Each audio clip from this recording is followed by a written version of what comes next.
Philippine Coast Guard vessel 9701.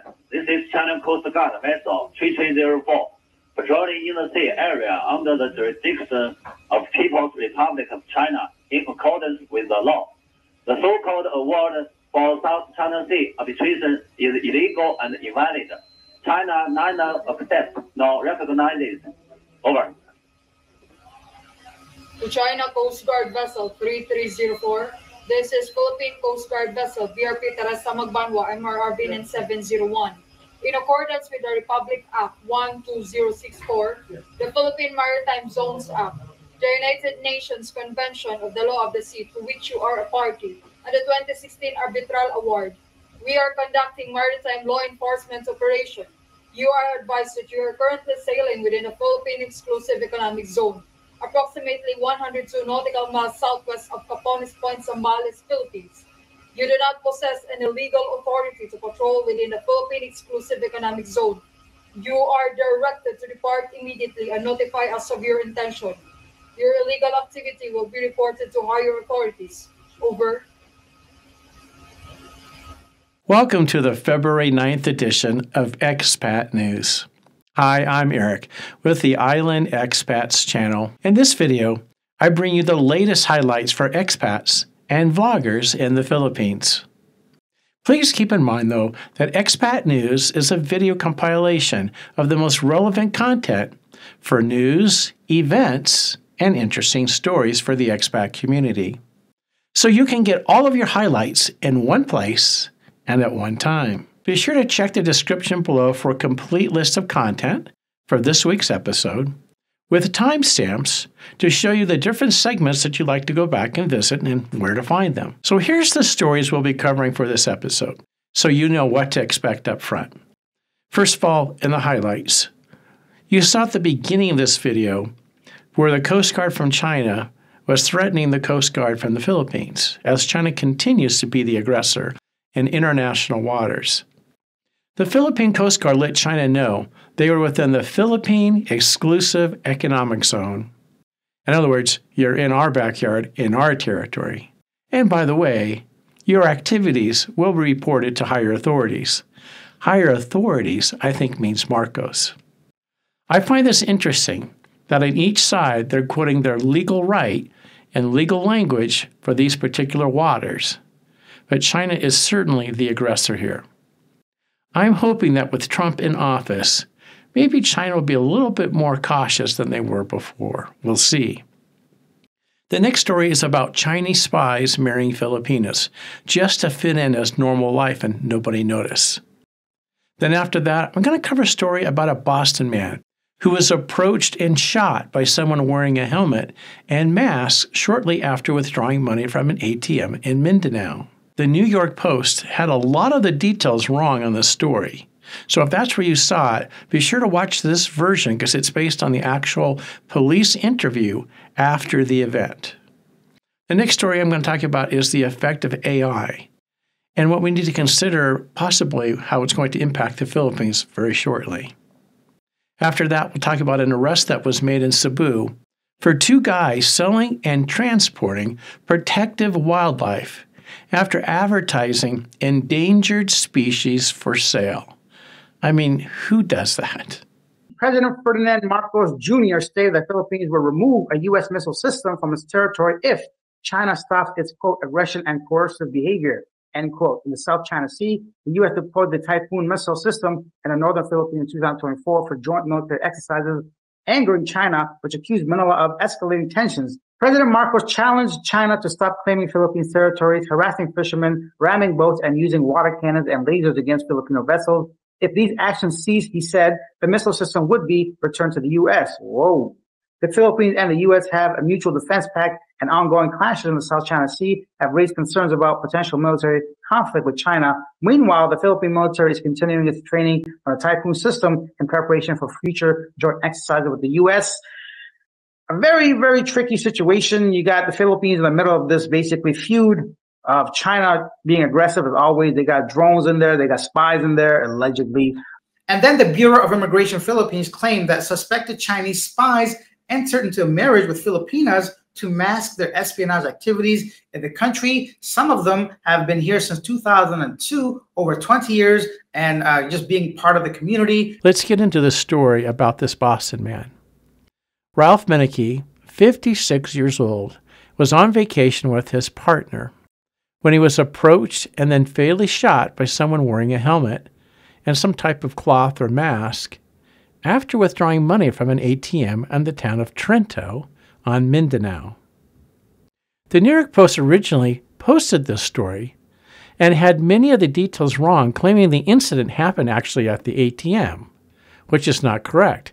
In fact, they said that the guy was wearing a helmet and jumped out of an SUV. Let me ask a question. Have you ever worn a helmet in an SUV? No. He's riding a motorcycle. I can't believe they got that wrong.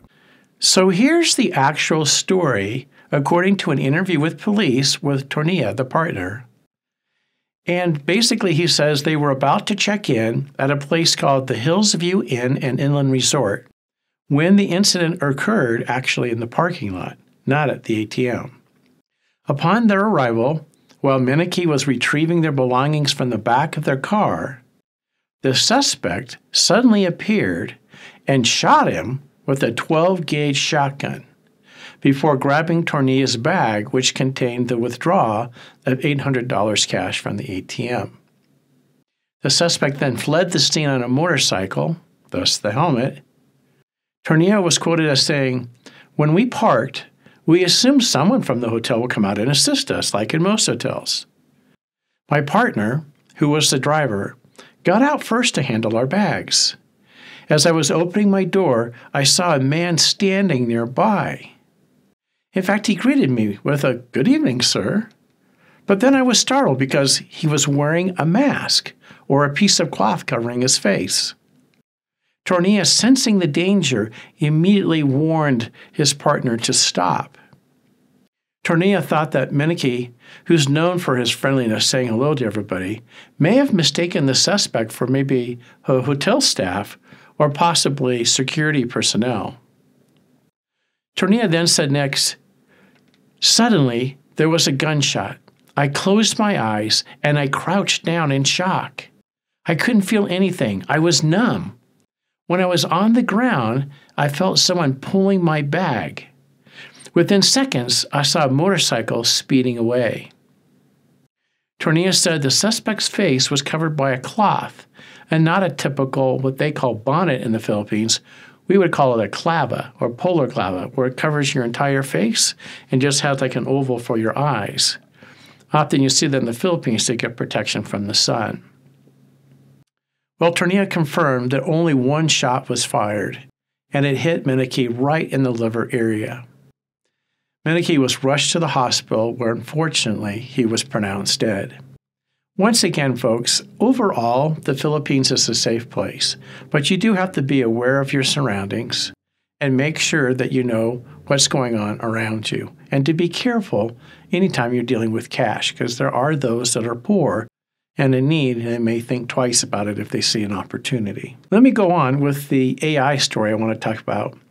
AI has been so much in the news lately, especially after the announcement of DeepSeek from China.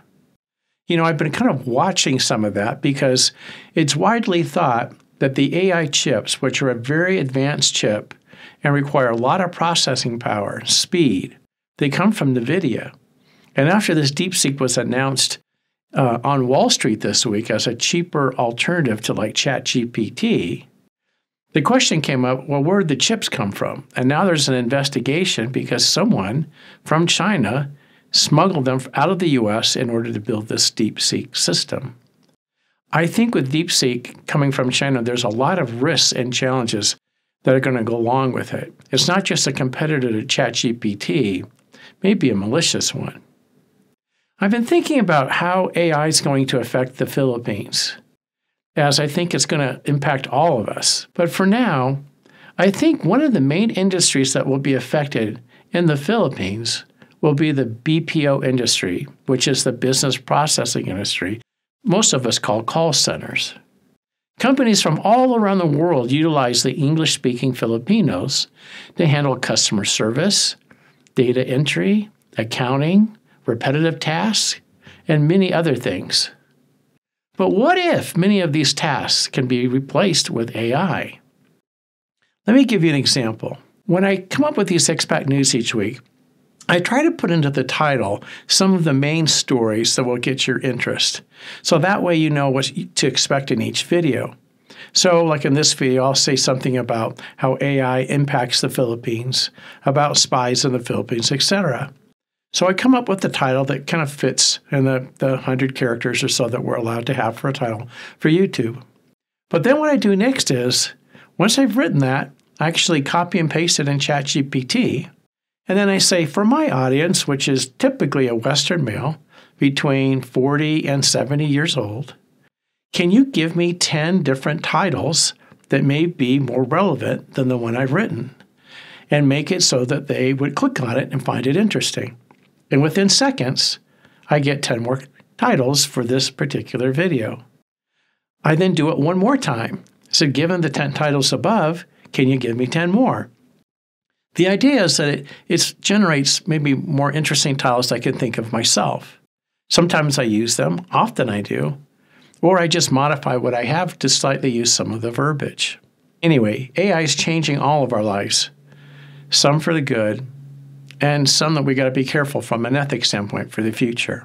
Authorities in Cebu City arrest 2 suspects for illegally selling and transporting protected wildlife. The National Bureau of Investigation conducted a sting operation after discovering a Facebook user advertising endangered animals. The suspects, Abel and Billy Dakay, were caught selling in Palawan Hill, Mina, Philippines, hawk, eagle, parrot, and other exotic species for 142,000 pesos. They lacked the necessary permits, leading to their arrest. 7 animals were rescued, including a python, iguana, and a sailfin lizard. The operation took place somewhere. I don't know what a sailfin lizard is or whatever, but I know those like water monitors that like remind me of those like big, gigantic, what's it called?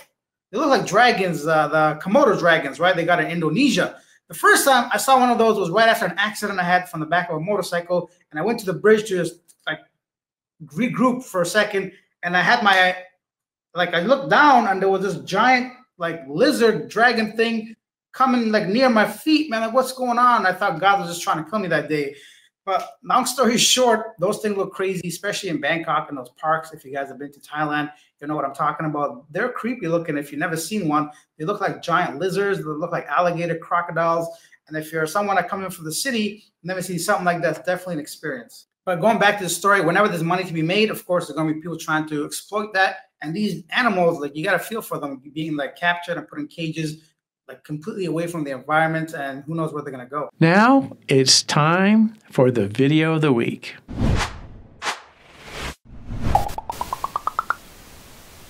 This is where I've gone through a lot of videos for this episode, and I've come across something special that I just want to highlight for you. For this episode, there's a great animated series called The Filipino Story that I highly recommend. And it really captures the heart of the Filipino people. It's part of what makes the Philippines so special. Let's take a look at this and see why this series was written in the first place by both the writer of the series and the director. My name is Bani Logronio, and I'm the writer and director of The Filipino Story. Well, I think one of the most important stories that you can ever tell yourself is the story of where you came from, because it can really shape how you see yourself in the world. For example, if the story that you tell yourself is that you come from a lineage of people who are constant victims of just unfortunate circumstances and constantly suffering, then that's definitely going to affect how you live your life and where you're going. While on the other hand, if you look at your history and instead you see a lineage of great people who heroically work together, no matter the challenges along the way, then that story will completely send your life in a different direction than the first one. Now, for many Filipino Americans, including myself, trying to figure out the story of where I came from when I was growing up was quite confusing and chaotic. Because on the one hand, we have the first generation immigrants who would tell us the story of why they left the country. And so they would tell us that the Philippines is full of poverty and crime and corruption, and that it's a sinking boat without any hope. Not all of them, okay, but at least for me, those are the stories that I heard growing up. But on the other hand, also, there are whispers of stories that we come from this great land of white sands and rice terraces and sparkling waters, a land full of pride for their people and warm hospitality for their visitors. And so it was these two conflicting stories in my head that was confusing, and it made me want to find out for myself, what is the real Filipino story? I wanted to get clear answers for myself. And so after I graduated high school, that's when the adventure of a lifetime began. What initially was supposed to be a short trip stretched out into 8 years as I fell more and more in love with my people. It seemed like each and every day that I was constantly surprised and transformed by the things that I had seen and the people that I had met. Because the stories that I found when I explored my country, they weren't stories of a hopeless people in a sinking boat. No, they were stories of one people on the same journey, on the same boat. And they were stories that showed me that no matter how dark life can become, you can always face the day with a smile on your face and hope in your heart, because we always have each other. And when I realized this, the confusion that I had as a kid was gone, and who I am as a Filipino became as clear as the summer sky. We are one people who serve each other like one family and love each other with one heart. And so that's why it's such an honor for me to be creating this project, The Filipino Story, with Tony and the rest of the Filipino school, because finally the real story about who we are as a people will finally be told, so that kids don't have to be confused about what being Filipino is all about, the same way that I was when I was growing up. And instead, they're gonna know with clarity that they come from a great land full of great people. And the best part is we're doing it the same way that Filipinos always do great things, which is together as a family. And so that's why it's just really such an honor for me to be a part of creating this gift to give to future generations to have, knowing that it's gonna change so many lives and change so many hearts. And so I'd like to invite you to take a look and join us on this journey of a lifetime to tell the true Filipino story and rediscover the greatness of the Filipino heart.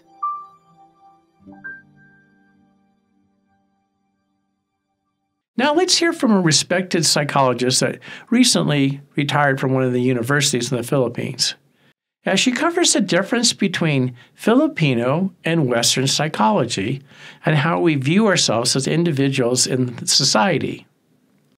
And she points out that we see ourselves very differently in the West than they do in the East, that the two cultures are very far apart. And she also comments about this Filipino story. Let's take a look. I am Elizabeth Protasio de Castro, a professor, retired, at the Department of Psychology, University of the Philippines. There are a number of differences between Filipino psychology and Western psychology. Western psychology fundamentally is based on a highly individualistic culture. I, me, mine, the Maslow theory of a self-fulfilled self. You climb the ladder, and when you reach there, then you're at the peak of it, then that's self-fulfillment. But we are nowhere near a highly individualistic society. We cannot copy and paste the American hardcore individualism. We are essentially a collectivist society. Analyze the language. I love you. Translate. Ako, mahal, ikaw. Wrong. Mahal kita. The subject, ako, I, is no longer there. It's an assumed subject. Mahal, love, kita. Kita is not you. Kita is you and me together. So already in one word, you have the two of you together. Which brings us to kapwa. So what is kapwa? It is at the core of psychology. It is the shared inner self. Kapwa in English is I, you, and we together in one word. So when you share an inner self, you will have what is called Filipino personality. Let's finish up this week with the Expat Lightning Round.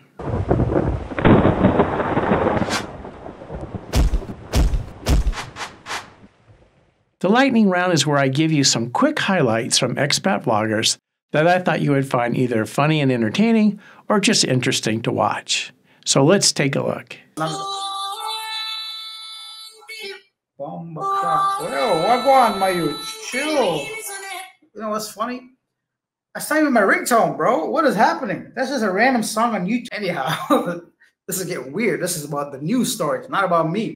Yeah, in case you don't know, I don't memorize these stories, right? There's like, I don't have a teleprompter. This is coming from my phone, right? So when you see those overlays, it's because I don't want you looking at me, looking at my phone, looking at you, looking at me, right? So anyways, let's get back to the real stuff, okay? Every show, every day, there's some weird shit that happens.